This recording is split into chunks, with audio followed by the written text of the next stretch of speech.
These long dog days of summer, I mean, we just made it through a heat wave. Mama was parched through this heat wave. I was hitting up Dunkin' every single day, and I will continue to probably for the rest of my days, but especially this summer. Dunkin' is helping everyone stay cool this summer with its lineup of refreshers. These drinks are packed with bold, fruity flavors and served ice cold. It's amazing. Dunkin' refreshers are the perfect afternoon pick-me-up. I like to start my morning with them personally, and then sometimes I go back for a second one because I'm just feeling crazy. They come in a variety of delicious flavors, including fan favorites mango pineapple and strawberry dragon fruit. And then for a limited time, there's black cherry and there's pink pineapple.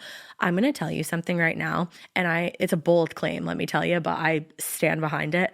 Pink pineapple will change your life. It is so good. It has me feeling like I'm sitting in a pool, resort side, just living, honey. It's so yummy. Try your favorite flavor with green tea, sparkling water, lemonade, or Dunkin's all-new limeade. I haven't tried the limeade yet, but I'm going to. Usually I get my drinks made with green tea and occasionally lemonade, but I do really like the green tea. Or if you don't want to build your own, try one of Dunkin's curated refreshers like the Cherry Lime Ricky or the Ultimate Pink Daydream. The Cherry Lime Ricky, scrumptious. I could drink like 3 of these a day. They're so freaking yummy. Head to Dunkin' today and find your favorite refresher. Dunkin' refreshers contain less than 1% fruit juice. Limited time offer. Chilling crime cases are mysterious, but finding coverage shouldn't be. With the State Farm Personal Price Plan, you have options and can personalize your plan to help create an affordable price so you can get back to cracking all of life's bigger cases. Talk to a State Farm agent today to learn how you can choose to bundle and save with the Personal Price Plan. Like a good neighbor, State Farm is there. Head to statefarm.com to get a quote. Prices are based on rating plans that vary by state. Coverage options are selected by the customer. Availability, amount of discounts and savings, and eligibility vary by state. Adobe Firefly is the all-in-one creative studio with AI-powered image and video editing for today's creative process. Built for creators of every kind, Firefly helps you generate, edit, and experiment fast. Because the asks aren't getting smaller, the budgets aren't getting bigger, and the timelines, oh yeah, still tight. With all the best creative AI models in one place, Firefly brings your ideas to life. Unlock a better way to make with Adobe Firefly. Hey, weirdos, I'm Ash. And I'm Alaina. And this is Morbid.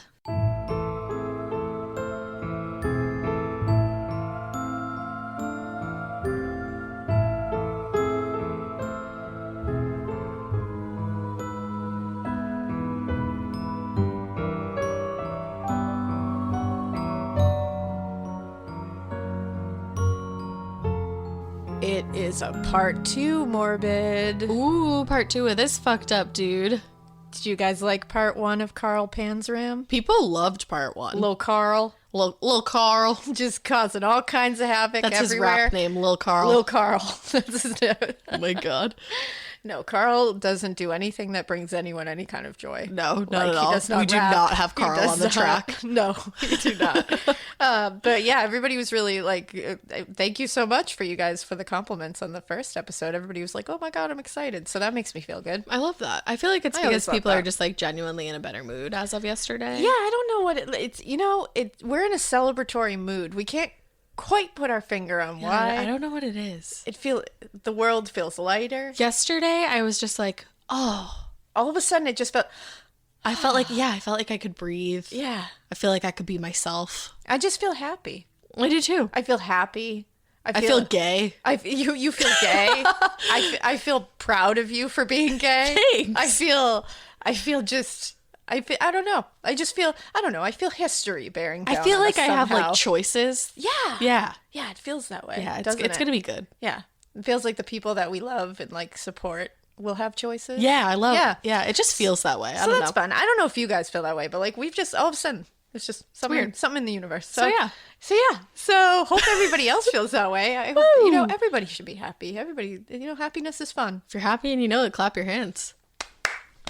So I think now that we've talked about how happy we are, let's bring everybody back down. Way down into the dumps. Let's bring it down into the depths. Let's bring you down with the sickness. Down with the sickness. System of a Down. Or as Ash calls it, System of a Dawn. Let's listen to Nin, baby. Let's listen to Nin.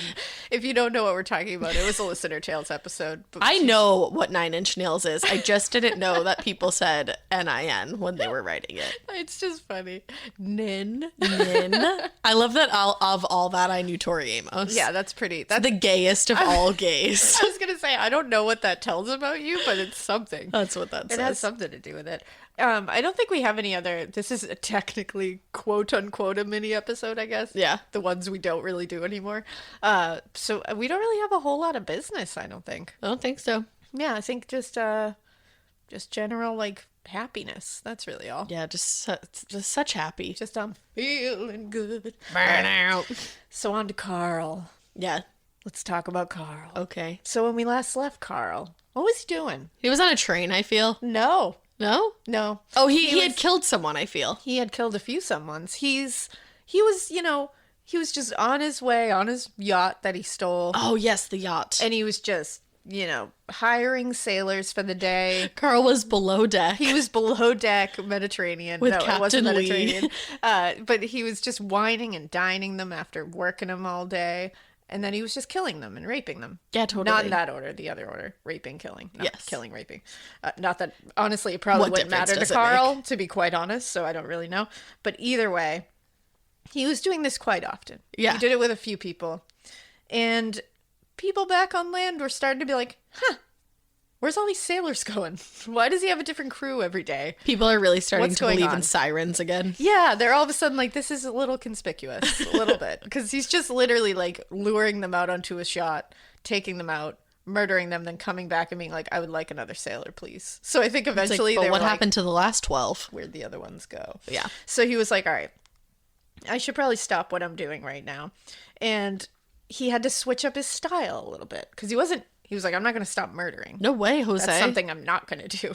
But he was like, I got to switch up the style. So, he found a way he could still do that. Okay. So what he did was he picked up 2 sailors. Mm-hmm. And he picked up these 2 sailors that he wanted to kind of like work with him to commit crimes now. So now he's like, I want a buddy system. Yeah, this whole situation. And he was like, these 2 sailors were kind of like, they were like, whatever. They were into it. They were like, yeah, we'll commit some petty crimes. We'll steal some shit. Why not? Because, it's like the 1920s. What the fuck else are we going to do? Who gives a shit? Right. Like, honestly.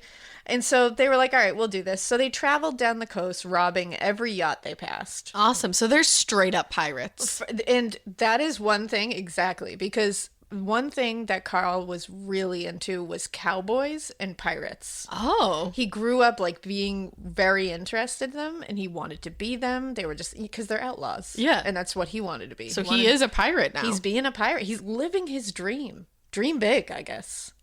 Dream a little bigger than Carl did. Dream like better than Carl a did. little dream. Yeah. Like, don't take the dream path that Carl took. Dream a better dream. Yeah, dream a way more wholesome dream than Carl did. Don't dream of being an actual pirate. No. Because they just stole tons of shit everywhere they went. They were really successful at it. Good. They got tons of money, tons of shit to sell. And, it was with these 2 helpers.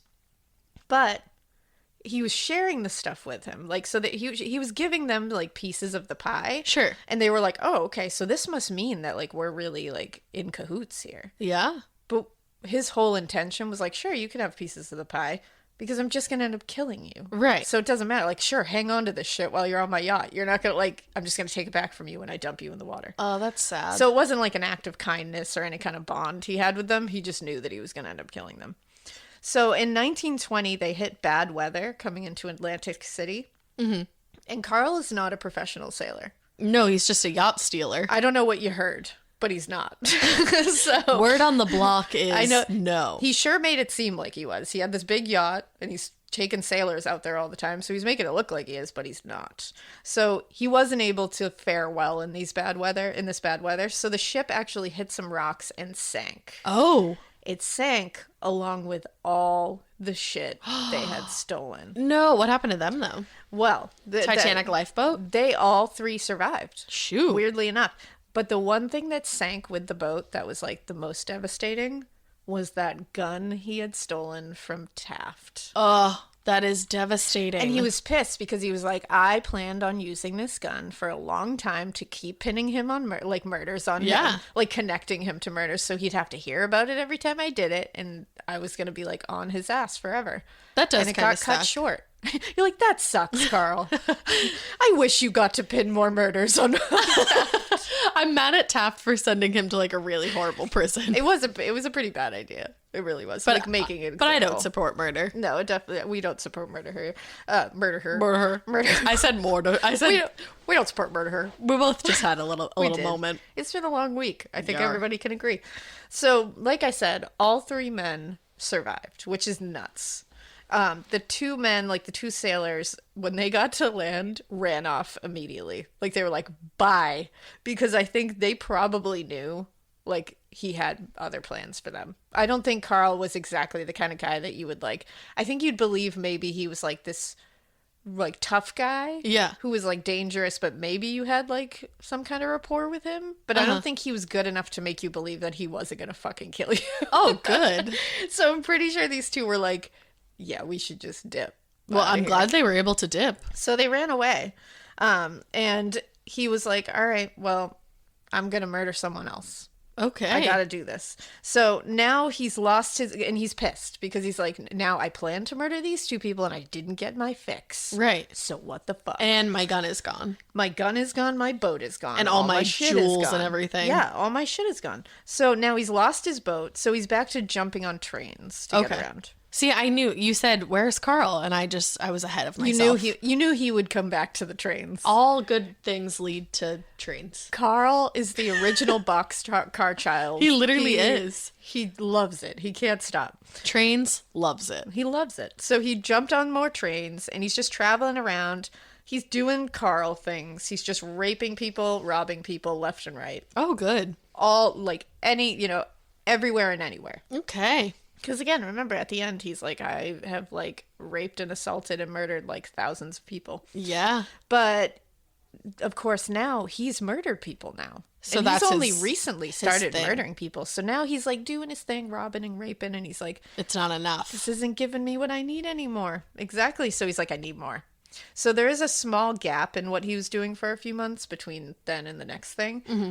But honestly, like, we can probably assume he was just robbing and raping and possibly murdering more. Yeah. Like I don't think he was like painting landscapes. Just like knitting blankets. like watching the Great British Bake Off. volunteering Like, at the elderly yeah, home. I don't think he like picked up a hobby. I don't think he think was so. just doing more of the same. Started a podcast. Yeah, maybe. So he was 29 now. Oh, so old. Not 312 like you probably thought he was. Seriously, with the Because life that Carl leads, I assumed that he was in his 80s. honestly, like when I read 29 when I was reading about this time in his life, I was like 29. Wow. It's like he's not 425. Right. Are you sure? Did you do the math right? This doesn't add up. So he ended up breaking into another mansion in New Haven, like Taft's, because he did it once with Taft. So of course he's like, I can do it with a regular I can one. do whatever the fuck I want. Unfortunately, the family was in there when it happened, and he held them hostage, the entire family. The staff of the mansion quietly alerted police while this was happening, like go staff, and he was arrested. Oh, So shit. He didn't do a good job at this one.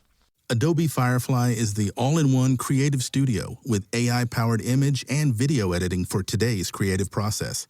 Built for creators of every kind, Firefly helps you generate, edit, and experiment fast. Because the asks aren't getting smaller, the budgets aren't getting bigger, and the timelines, oh yeah, still tight. With all the best creative AI models in one place, Firefly brings your ideas to life. Unlock a better way to make with Adobe Firefly. Introducing Taco Bell's new jalapeno citrus salsa. With bright citrus, real red jalapenos, guajillo chiles. Usually, you add sauce to the food, but when the sauce is this good, the food is just there to get the sauce to your mouth. That rolled quesadilla, not a rolled quesadilla anymore. Now it's a sauce shovel. Taco Bell's jalapeno citrus salsa. Get it with any item on the Cantina chicken menu while it's here. At participating U.S. Taco Bell locations for a limited time only. While supplies last. Contact store for availability. He gave a fake name and only got 6 months in jail For like attempted robbery. because it looked like his first brush with the law because he used a fake name. So he spent the time in jail raping everyone he could because he felt like it. Oh. And he said it really brought like balance and control to his life. So when he left, he was ready to get a job and maybe murder some more people, like, but do it smartly. With a job. Yeah.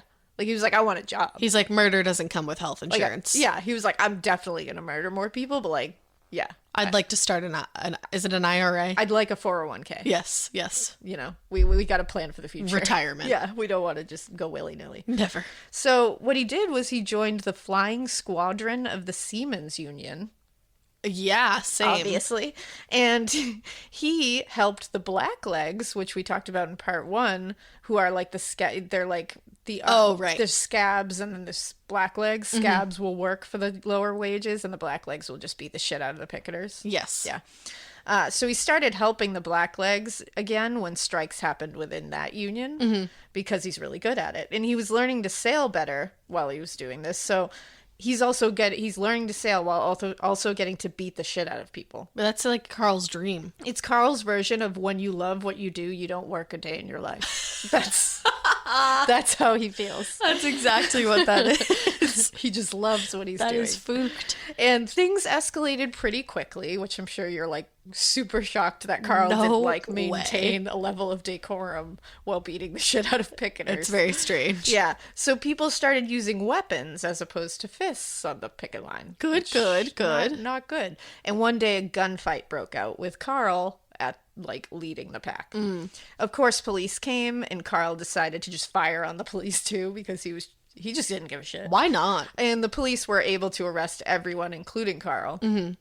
But they were all out on bail because they were like, the police was working with the union at that time and it was all weird and shady. Messy, messy. Then they lost sight of him. Like, he was just nowhere. Once they put him out on bail, they started kind of pulling together the pieces of like, wait a second. We think that Carl is also this guy and this guy. Like, his aliases are starting to be pulled together. Oh, damn. So they tried to find him, couldn't find him. He has to get out of here because obviously the heat is on now. Right. So he's got to get out of here fast. So he snuck on a ship that was headed for Portuguese Angola, which is on the west coast of Africa. Okay. So he's really getting out of here. I was going to say, he's not just Yeah, like going he's- to Canada. He's not just skipping town. He's really leaving. When he actually showed it, so he like stayed down and like stowed away, basically. Wow. And then he got bored of that. So he just walked up on the decks and was like, hi, everybody, I stowed away. What the fuck? And so he reveals himself like, hello, I'm a stowaway. Tis I, Carl. Tis I, Carl. And they were like, what the fuck? And they were pissed, obviously, because stowaways are not good. Normally, don't they just like throw them overboard? Usually, but then he was like, look, I'm a big dude. And they were like, you are quite big. And he was like, You are quite big. he was like, I can use my bigness and I can work. So why don't you just like put me to work? And all you have to do is just let me off at the next stop. Like, All you don't right. have to pay me. So, of course, they're like, all right, we'll They see were if you down can with do the it. thickness. They were down with Carl's thickness. And so they were like, all right, that's cool. Yeah. And so he worked. He did great. The crew loved him. No murder? I think the pirate's life was for him. I think if he had stayed a pirate, he would have done way better. What's the song? A pirate's life for me? But what do they say?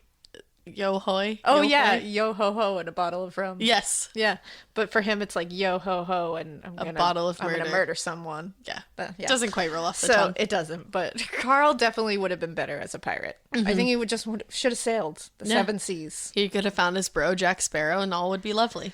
I think a lot of lives would have been saved, to be honest. So they get to their next destination, and the captain is literally like, please stay on my crew. Because you're so great Like, at you're working. really good. You're so big. Please stay on my crew. I am so down with your thickness. so Do not down. leave me. And he was like, I'm sorry.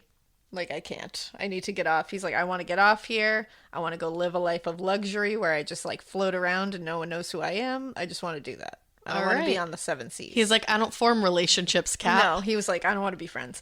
And I think he also kind of felt like being on a crew and like under someone was too much like prison. Like it was too like regulated for him. And he was like, ugh, I don't like that. Okay. So in 1921, he decided he was going to hide out. And this is 1921, by the way, like the same year.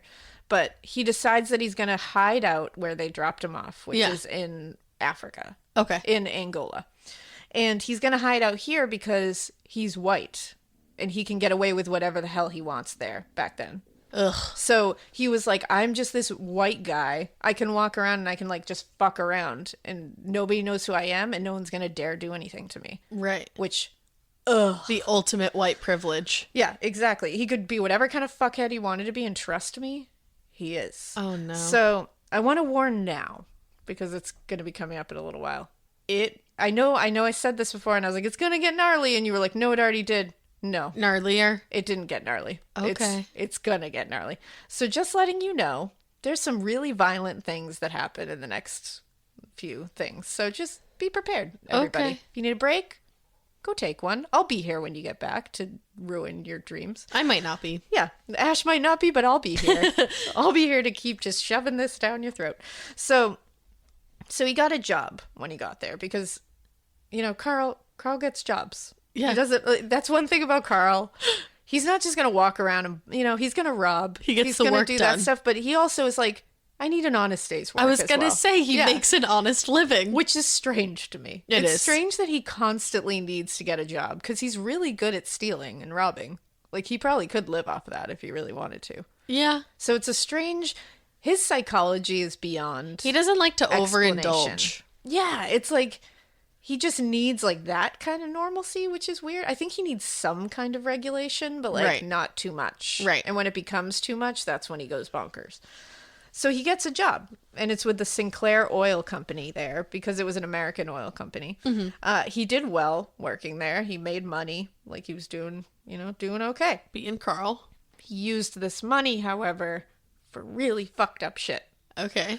So, this is where it gets real bad. Trigger warning. Did he buy people? Trigger warning, yes. Oh. So, I'm not going to go into detail, because I don't want to. Mm-hmm. You can go ahead and read his book, or you can read Kill 'Em All by Ryan Green if you want gnarly detail. I do not. So he was feeling weird. He was starting to feel weird about the fact that he wasn't attracted to women.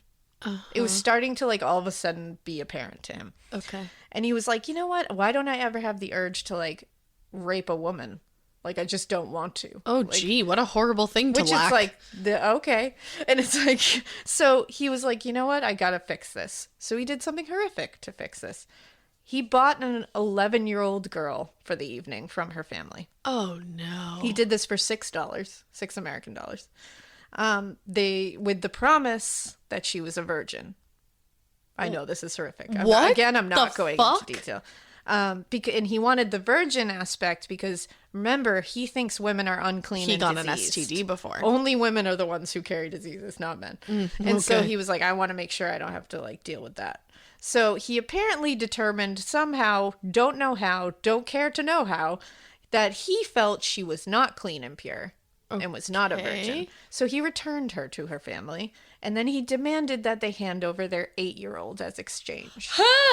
Now, he then apparently intended to rape her, but couldn't. He just didn't, he tried, he didn't, according to him, he didn't, like, actively try to, but he was about to. And then all of a sudden he just said, fuck, I don't want to touch girls.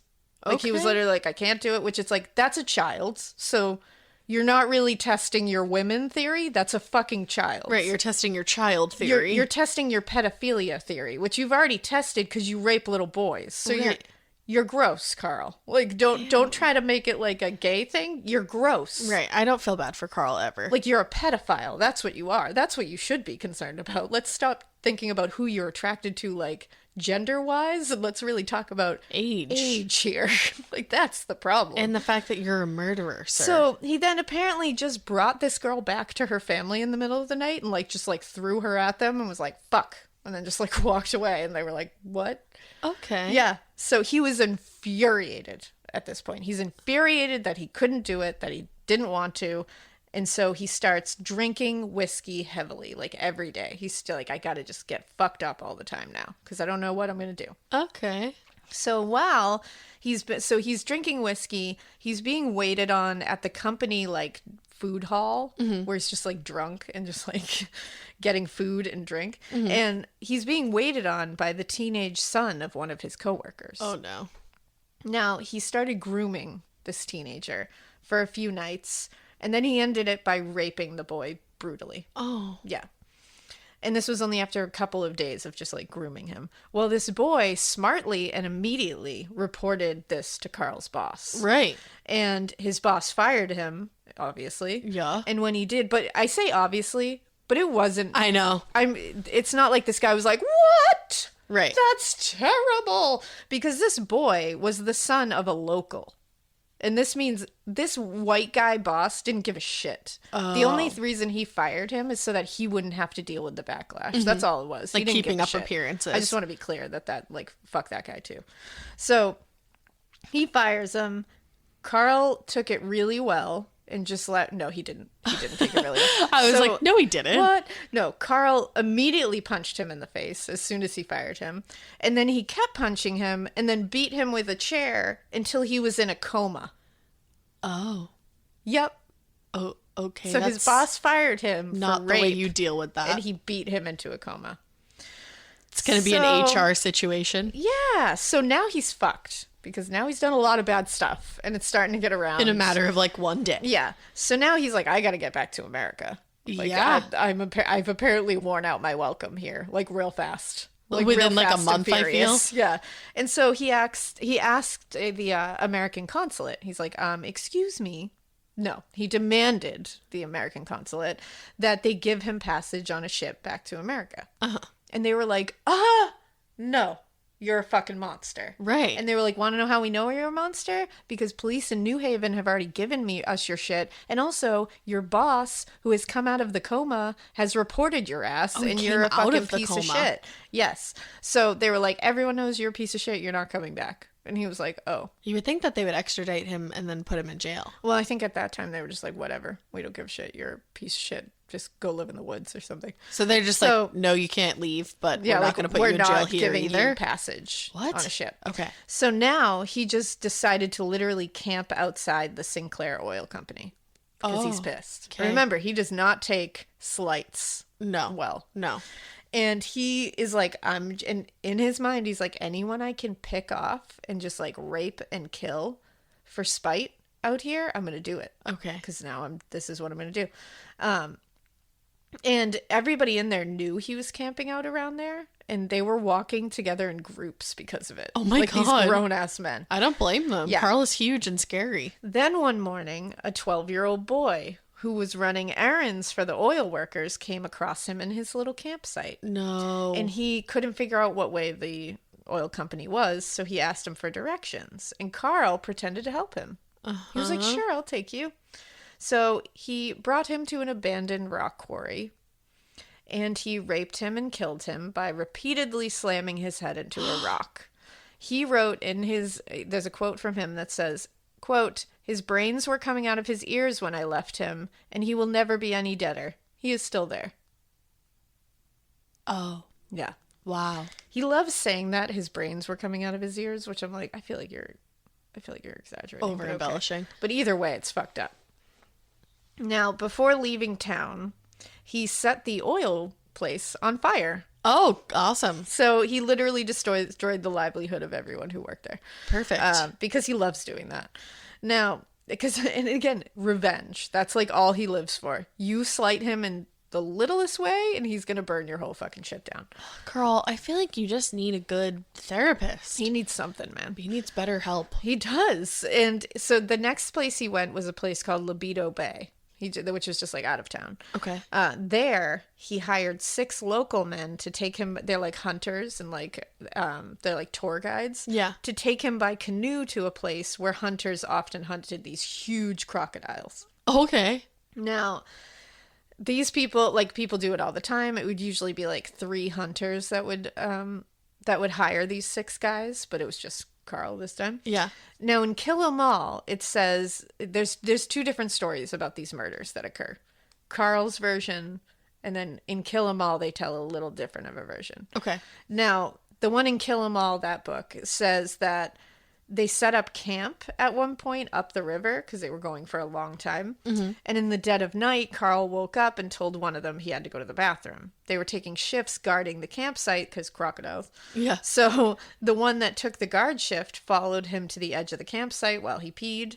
And Carl raped and shot the guard and then did the same thing with the other 5 men. Oh my God. And then he just left them all there. According to Carl, his own version is just as horrific, but he has added racial slurs to it, so that's fun, because he's a literal dung pile. He says that he shot them all in the canoe, which I'm like, I don't believe that version. I more believe the other version, but okay. Yeah, because why would you kill them while you're in a canoe in like crocodile-infested waters? And then he said he dumped them overboard. And in his words, I do believe he like killed them at the campsite and then dumped them in the water. Yeah, because that's his MO. And in his words, minus the slurs, he said, quote, "I was looking for crocodiles. I found them. Plenty. They were all hungry, so I fed them." It's like, that's not what that is, Carl. Crocodiles don't know. Yeah. So then he took the canoe back to Libido Bay, and he just shows up by himself in the canoe. And everyone's like, what the fuck happened to the 6 guys that took you out, man? Like, there was 6 guys. Right. Where are they?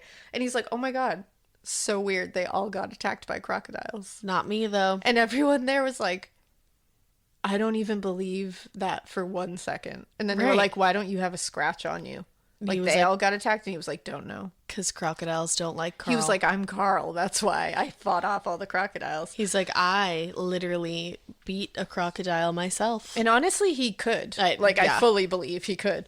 But they were like, yeah, dude, you can't go out with 6 hired hunters and then come back with none of them and then expect people not to be like, excuse me, what? Why would he even go back? Because he just doesn't give a shit. I know, it's and the honestly, scariest thing. There's doctors, like psychologists, that said it looked like he wanted to be caught at every turn. And really? then he almost wanted to be caught so he could escape. Because it's all just a game. And I feel like he almost wanted, he was like this close all the time to wanting like structure. Yeah. But then he would get it and he it. fights against it, but then he's like wants it again. So it's like he almost does things to get the structure of prison. Yeah. It's weird. It is weird. Very weird. Well, unfortunately, even though everyone there knew that what he did, they all knew. Right. They were like, of course you did But there's this. no like quote unquote evidence. Well, they were all furious, but they couldn't do anything because racism. And if an American white man was massacred there, because they all wanted to fucking kill him. Right. If an American white man was massacred there, they would be the ones to blame. Even though everyone in in Hartford is looking for him. Exactly. It's bullshit. So he got away because Carl slips through everything like a fucking cockroach. Right. Ew. Ugh. So he stowed away on an English ship heading to Avonmouth? I'm sorry, this? England. I'm so sorry. Avonmouth? Is that what it is? Avonmouth? I don't know. Avonmouth. I'm from here, just like you. I'm sorry. I'm sorry, England. He got on an English ship and he went to England. A part of England. Boom. That's all that matters. Killed it doesn't it. really matter because he doesn't do anything there, so don't worry about it. Okay. Then he got on a U.S. ship in England and went to the U.S. And he went all the way to New York. He stowed away. Oh. He's so good at that. So he ended up making his way to Salem, Massachusetts. Shut the fuck up. And he doesn't do cool things there. Like, it's not like he's visiting Salem and like doing haunted happenings or, doing grave etchings or something. Oh, he should have. He should have, but instead, in July 1922, he murdered a 12-year-old boy there. Jesus. A 12-year-old boy named Henry McMahon. He did this by beating his head against a rock. Oh, yeah. Ow, He said, quote, "I left him laying there with his brains coming out of his ears." He had lured him while he was on his way to go to the grocery store to get groceries for his family. Oh. He even accompanied this boy to the store where his aunt worked and spoke to his aunt. What the fuck? Bought a magazine and then lured Henry away to brutalize him. It's like, that's another like example of he wanted to get caught. It's like he did that on purpose. Spoke to his aunt. Even more because he brutalized him, he raped him, and then he slammed his head into a rock several times, killed him, and then stuffed pages of the magazine down his throat. What the fuck? After he was dead. And it can only be surmised from that he was letting everyone know that he was the one who did it because he just bought that magazine from his aunt. Right. So he did that to be like, that was me. What? Like, what? So he's done with that now. So off he went to New Orleans. Oh, goodness. And when he was there, he robbed a hospital. And How do you rob a hospital? yeah, he got into a supply room and he robbed a ton of cocaine, morphine, and opium. I love that cocaine was in the hospital at that Cocaine, point. yeah, because it was something I they know. used. That's so nuts. And he sold it around New Orleans, St. Louis, and New York. He's like, this is this quality coke Yeah, from the he's like, hospital. from the hospital. What? This is medical grade. So he went, and he sold it in New York too. So he went back to New York in 1923, and he started working as a watchman at a Abico Will Company. This is where he met another victim for him to, at the very least, assault. Mm-hmm. A boy of about 14 or 15 named George Willison. Mm-hmm. He said he wanted to teach him the fine art of sodomy. That's not artful. No, isn't. But then he said he already knew about it and was cool with it, so I didn't really have to do much. And you're like, okay. So a bit later, he got a job as a watchman in New Haven, Connecticut at the New Haven Yacht Club. Oh, he went back to New Haven? Oh, yeah, he didn't give a shit. KK. He does not give a shit. He stole a boat, again, the very next night, and the boat's owner was the police commissioner of New Rochelle, New York. What the fuck? Yeah, and when he stole the boat, he also stole his pistol. Ugh, back in action. And what was it? It was a 38 Colt double-action side brake gun. One of those? To which I say, bully. So he stole another yacht, because I think he just stole that. He stole all the shit, then he just like dumped it somewhere. Yeah. Like he just wanted to steal the shit on it. So then a few weeks later in Providence, Rhode Island, Heyo. he went back, he stole another yacht and he used that to go back to New York. Okay. There, he Carl's world tour. It is. Well, once he was back in New York, he picked up his boy George again. The 14 or 15-year-old. Oh, same kid. Same kid. And he was like, hey, do you want to like work with me and we can like rob a few places and it'll be like money for you and your family? And he was like, okay, No. sure. So he was like, yeah, let's do this. So Carl painted the boat, changed the name, changed all the papers and such. And he was like, we're going to sell this boat. Okay. And so he tried to do it and a guy came to the yacht, but like to look at it. Yeah. But Carl said immediately he got like a feeling about this guy. Mm-hmm. And it turned out that the guy tried to rob Carl. Oh, shit. Which, how the turntables have turned. Yes. If anybody watches The Office. So, so he's like, holy shit. So Carl ends up shooting him dead, of course, because you're not going to get the jump on Carl. No. It's not going to happen. So he ended up shooting him twice, throwing him in the water. And in his words, quote, after I killed him, I tied a big hunk of lead around him with a rope and threw him and the gun overboard. He's there yet, so far as I know. So he got rid of the gun that he had? The gun that the guy drew. Oh, on him. gotcha.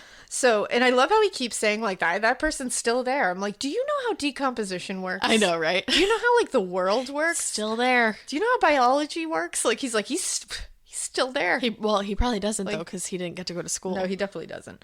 So they kept on sailing, robbing everywhere, like getting tons of money, tons of stuff. Then George suddenly was like, I'm scared and I want to go back home. Yeah. Like, I don't like this because you like murdered a guy and we're like stealing a ton of stuff. Like, can I just go home? He's like, I didn't realize that's what this was going to be. Like, this is not as cool as I thought it was going to be. And so he lived in Yonkers and he was like, can I please go home?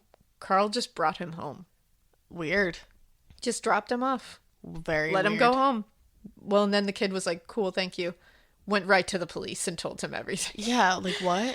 Like, it's another example of like wanting to be caught. Yes.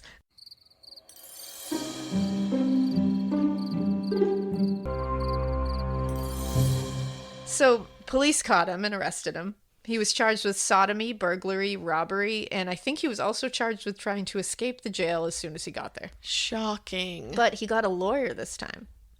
What And lawyer decided to represent Carl? a lawyer named DJ Cashin. That makes which is sense. very much a lawyer name, I feel.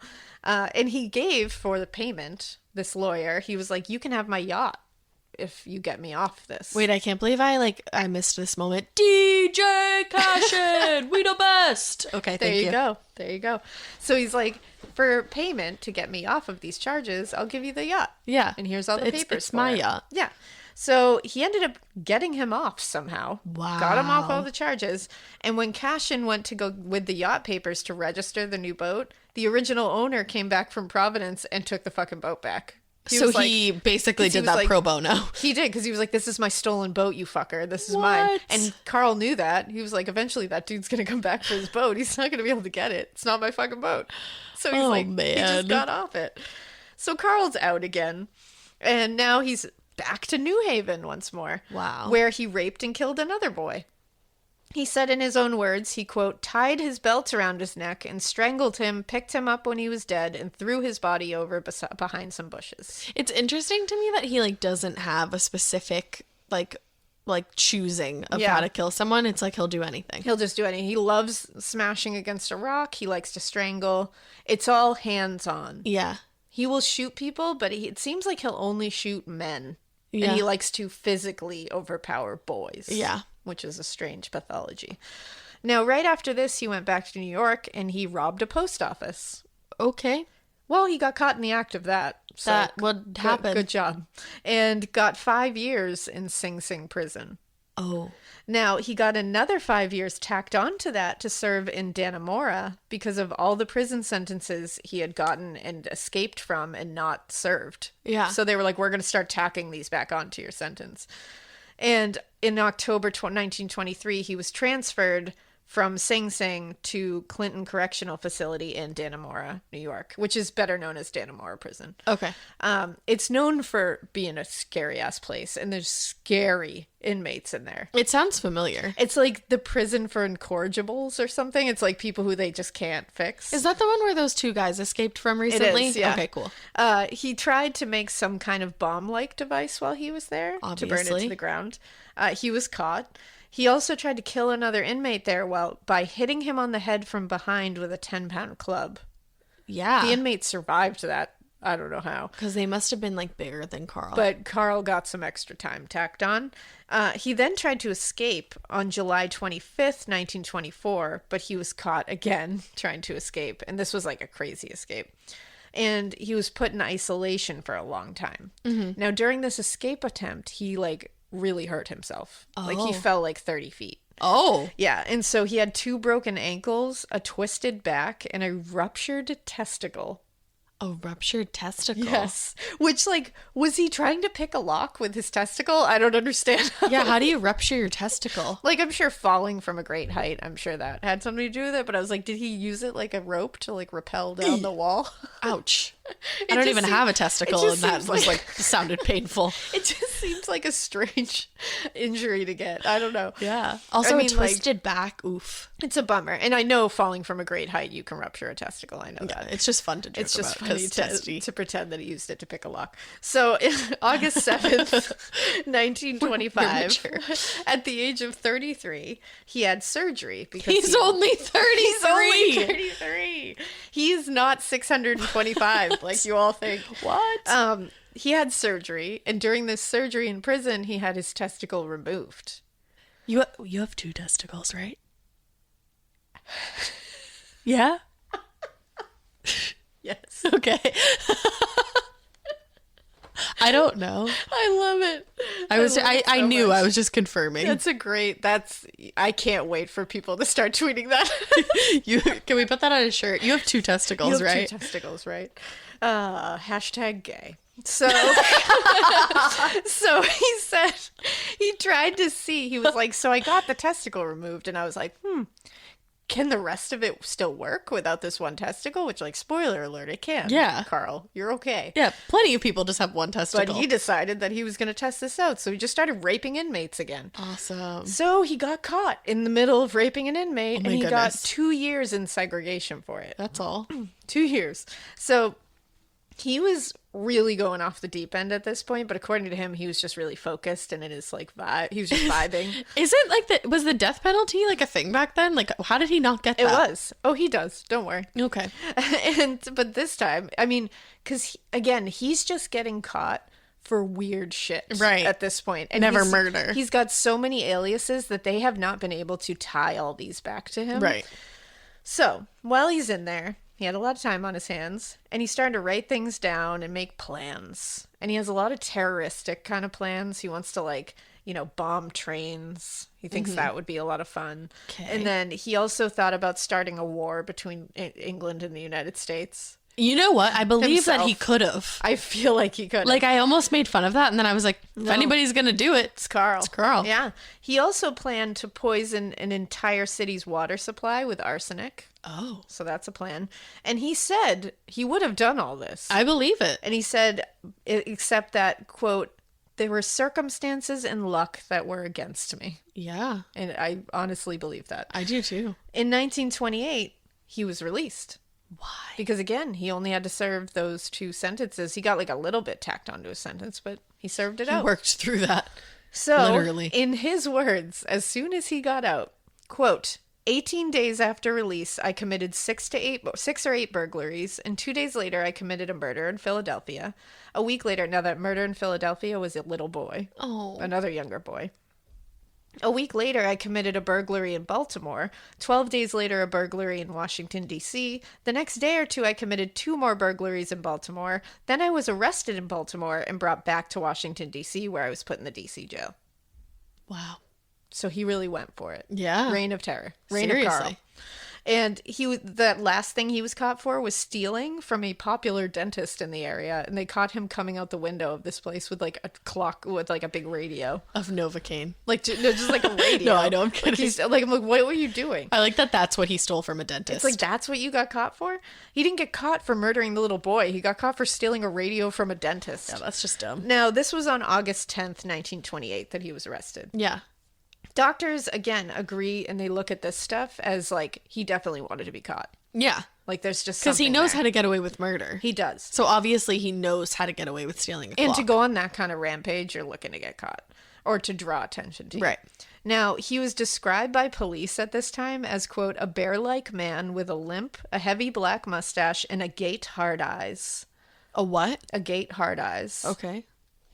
Or agate. I'm not really sure. I don't know what that word means. I don't either. I usually know what words mean. You but I do. don't So know that's what why this I word- was waiting for you to It's explain. a gate. Agate. Okay, I'll look it up while you talk. It might be like agatard or agatard. I think it's probably like something to do with like steely eyes or like dangerous eyes, cold eyes, something like that. So it was in the DC jail that he ended up, or not in the DC jail, excuse me, in the next prison that he goes to, that he meets a guard named Henry Lesser. Okay. This guard is a 25-year-old prison guard. He's apparently a very like good man. And this would be a relationship, like the only relationship he would actually have in his life, like a friendship. Wow. And he actually genuinely had a weird friendship with this man.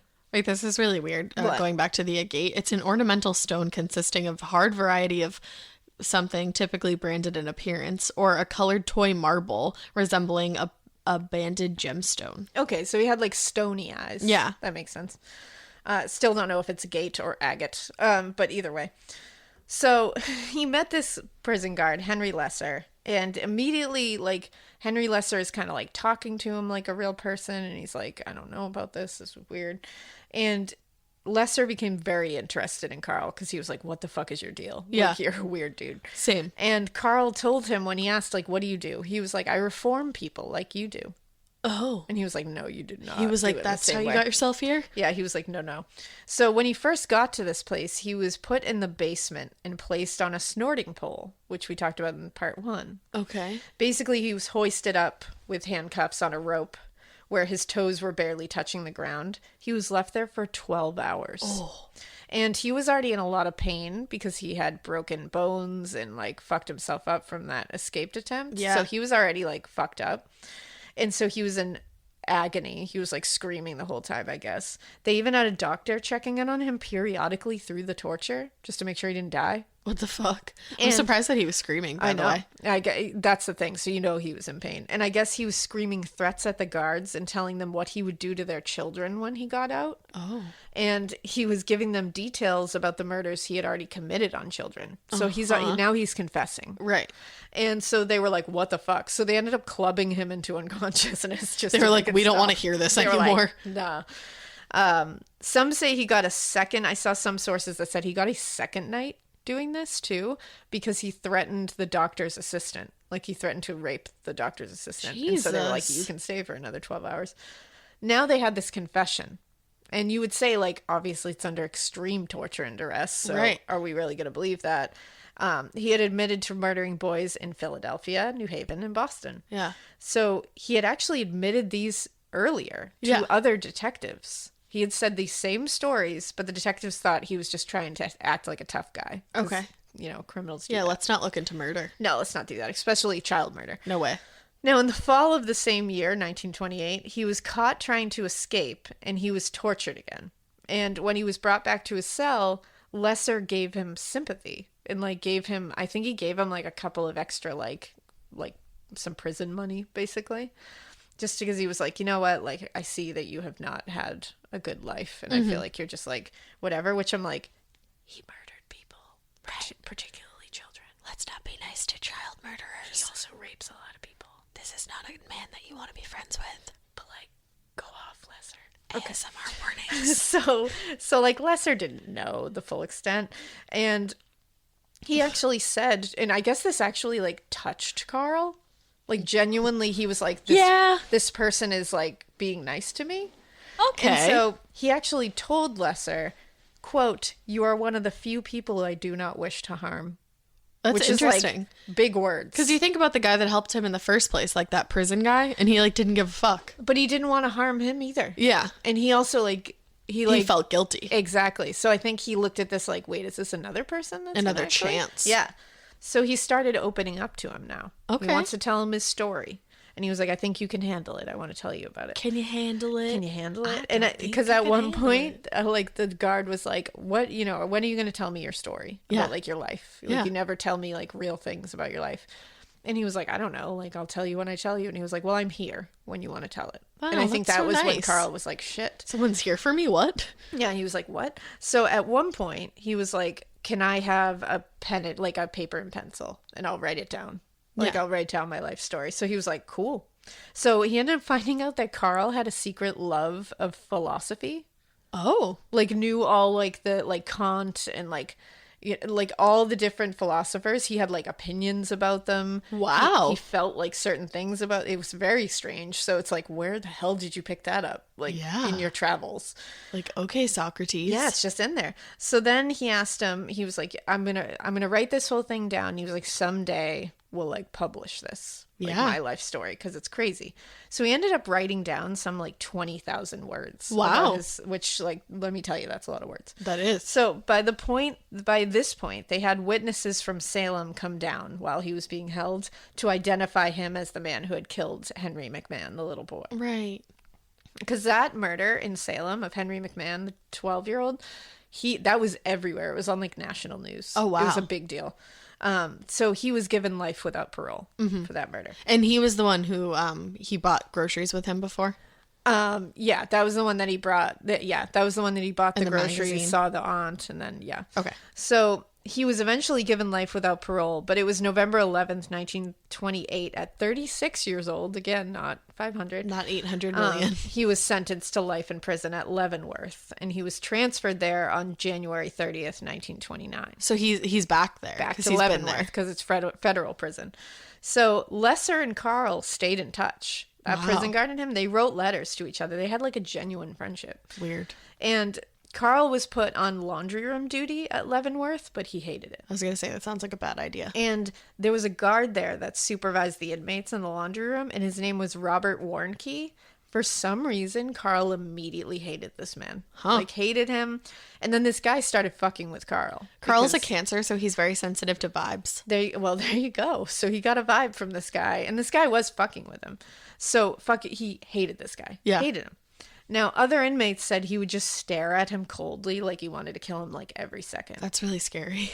And they all said that they were just waiting for something bad to happen. They were like, shit was gonna go down. Prison must be wild. I know.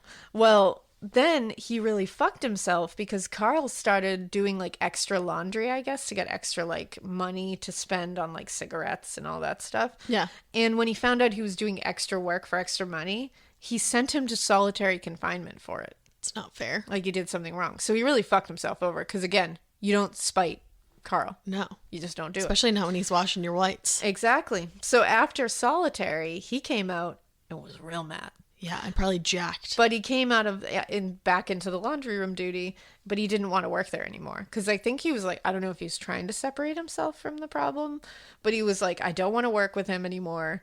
And so he requested a work transfer twice, but Warnke himself and the warden made sure he couldn't transfer. Oh, so he signed his own death. Exactly. Right.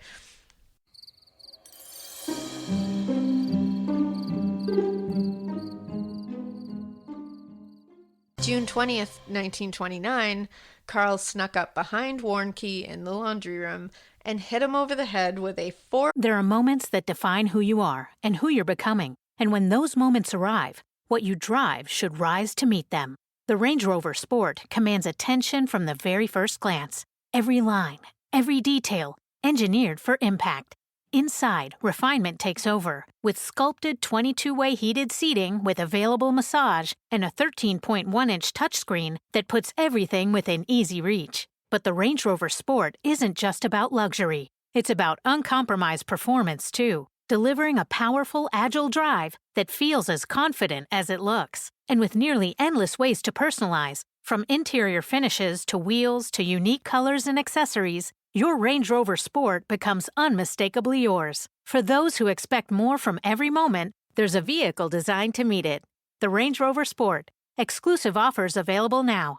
Explore further at rangerover.com. foot, 10-pound copper bar that he had ripped out of the plumbing with his bare hands. What the fuck? And he had snuck it in just for this purpose. So Warnke died. How do you on the sneak spot. in a copper bar? He like ran in there and just started beating him. He was beaten so badly that there was nothing left of his head. Yes. There's a lot of dead air on this episode, A and lot. it's just me It's with just my you. mouth Oh. agape.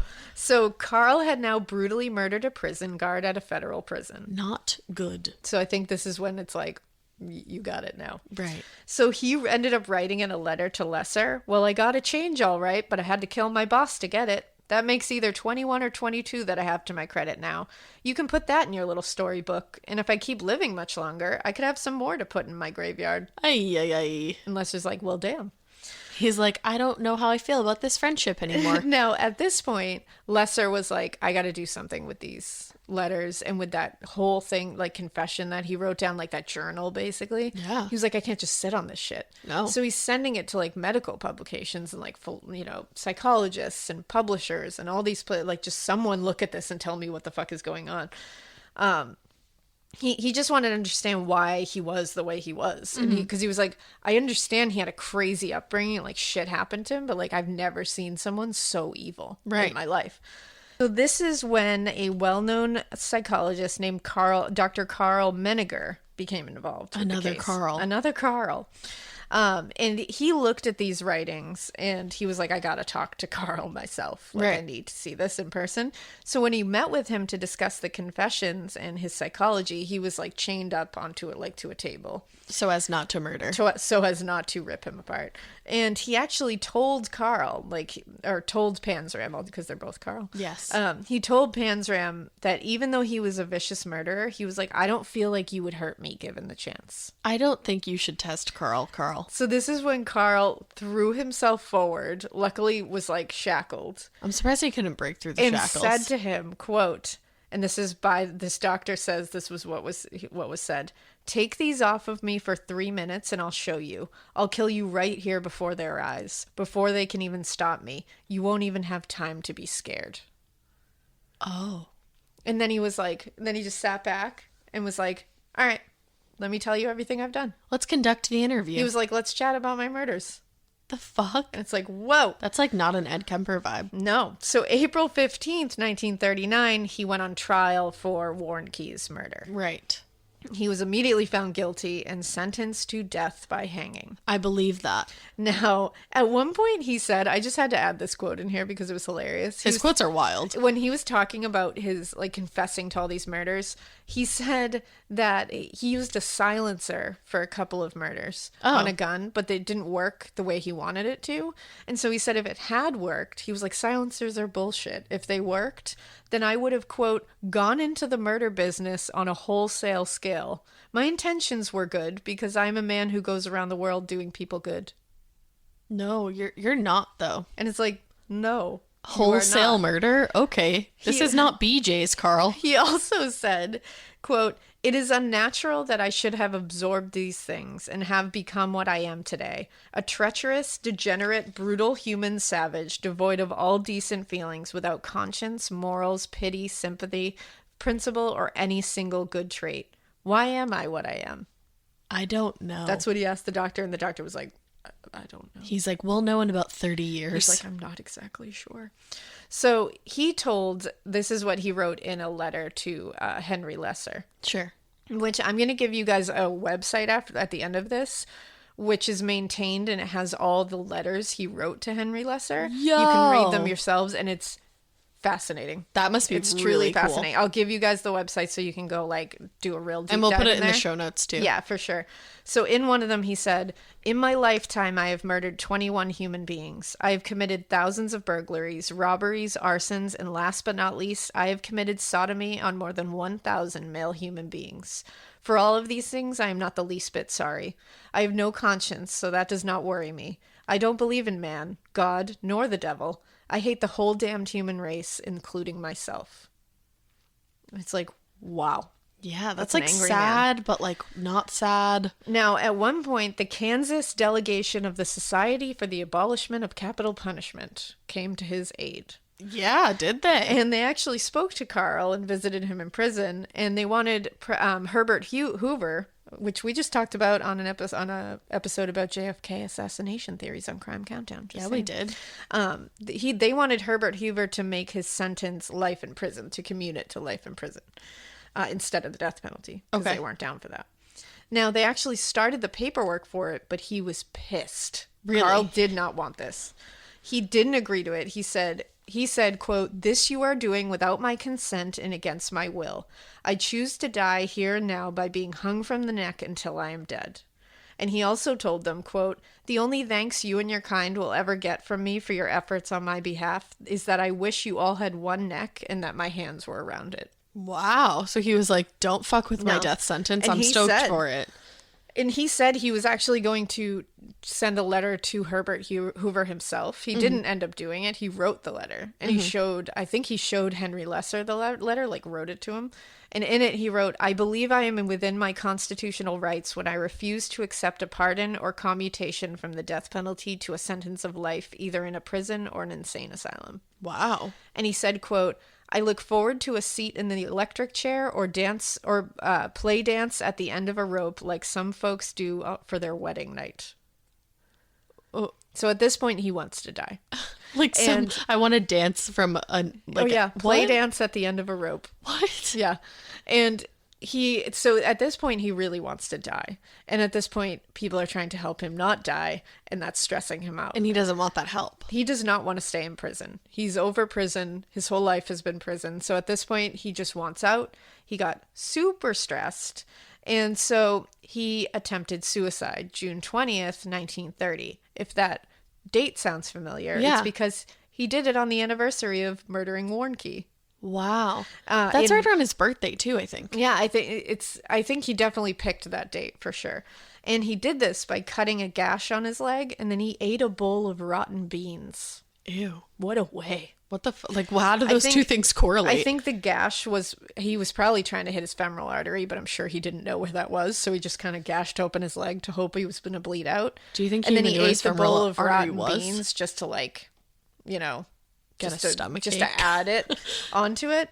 Well, in the rotten beans can actually really fuck you up. Like Yeah? if they're really rotten, they can really fuck you up. I didn't know that. And the night guard heard him aggressively vomiting and got him medical attention, and he didn't die. I'm sure he was pissed. Sure, he was super psyched. So this is when Henry Lesser wrote Carl and was like, "Hey, I've had a lot of people look at your writings, and I think it's going to get published, and that's really cool, and I want to share the whatever we get from it. Yeah. You deserve part of it. It's your life story." This apparently pissed Carl off, which is weird because he was seemingly into this. I think it was because he was in a very bad place at this point, obviously. Yeah, probably. And he wrote back to him angrily, telling him, "You can keep all of the money from it. I Right. don't want any of it." And then he told them, "There's nothing else you can do to help me." And what was weird about this letter was he has always addressed him as Henry or Lesser, a friend, Yeah. basically. He addressed this one to H.P. Lesser, Screw. And screw is a derogatory term for prison guards back in the day. I'm sure it might still be used. Oh. So, like, they call him screws. Yeah. And he had never referred to him as a screw. So he turned on Even him. from the beginning, which he did the exact same thing he did to Murphy. Right. It's insane. So September 5th, 1930, at around 6 a.m., Carl was led to the gallows. Because gallows. Gallows. And when he got there, the executioner was like, have anything to say? And Carl did. What did. were his last said, words? Hurry it up, you Hoosier bastard. I could have hung a dozen men while you're screwing around. And then he spat in the executioner's face and put his own head into the noose. Unreal. Carl's like an animal. He's a true blue animal. He's not even like a human. By 6:18 a.m., he was pronounced dead at 38 years old. He wasn't even 40. Wow. No one claimed him, so he was buried in a pauper's grave, and his grave marker is a plank of wood with the number 31614, which is his prisoner number. Oh, that's sad. But I don't feel bad, but I do, and it's weird. It's weird. And I don't like it. Well, in 1970, Henry Lesser did get the manuscript published finally, and it's called Killer, the Journal of a Murder. And there's a PDF of it on the website that I'm going to give you guys. Like I'll put the website in the show notes for you. There was a film adaptation in 2012 of these manuscripts called Carl Panzram, The Spirit of Hatred and Vengeance. Yes, just that. And the place where these are all hosted, like all the letters and everything, are on the Carl Panzram Papers, and it's a website hosted by the San Diego State University. Oh. And all the letters from Lesser are on there. I mean, there's all kinds of stuff on there about Carl. Yeah. It's a very interesting website, so I'll post that for sure. Damn. But that is the crazy ass. And just to quickly say, they have tried to debunk a lot of what he wrote, and they can't. Wow. Yeah, like people, like historians and investigators have tried to go back and be like, we're going to try to debunk this stuff because it sounds insane. And they can't do it. If So his life they story find is just insane. Yeah, if anything, they find links to like Corroborate make a it story. true. Yeah. Wow. Yeah. Oh, I say that wrong. How do you really say that? Oh, yeah, corroborate. Corroborate. Yeah. People yell at me for that a lot. Corroborate. Corroborate. Yeah, so that's the story of Carl Panzram. That was a gross mouth noise, and that is crazy. What the fuck? It is disgusting. It's too. disgusting It's a and truly crazy. disgusting story. So I hope everybody hung in there. Yeah. You know, we had to do it. That one was like obviously very, very brutal, but I feel like I got through it because I was so intrigued about Carl's life.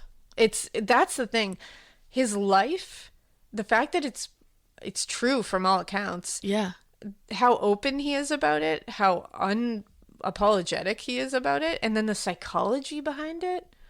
Like the sodomy part of it, that he's like so focused on sodomy. It's like a very weird, it's just everything about it. Yeah, every single thing about it is just very odd. Everything about it is over the top. Yeah. Yeah, it's a crazy story. It's very like psychology today. It really is. Psychology today. I don't know. Wow. Okay. So yeah, if you want to follow us on Instagram, you can do so at Morbid Podcast. hit us up on the Twitter At a Morbid Podcast. send us a Gmail, morbidpodcast@gmail.com. and we hope you keep listening. And we hope you Keep it weird, but not so weird that you go on a world tour of murder and become a pirate, but not like yo ho pirate's life for me, like a pirate, like I'm gonna kill everybody on a boat and then like be Carl. Don't be Carl. Don't.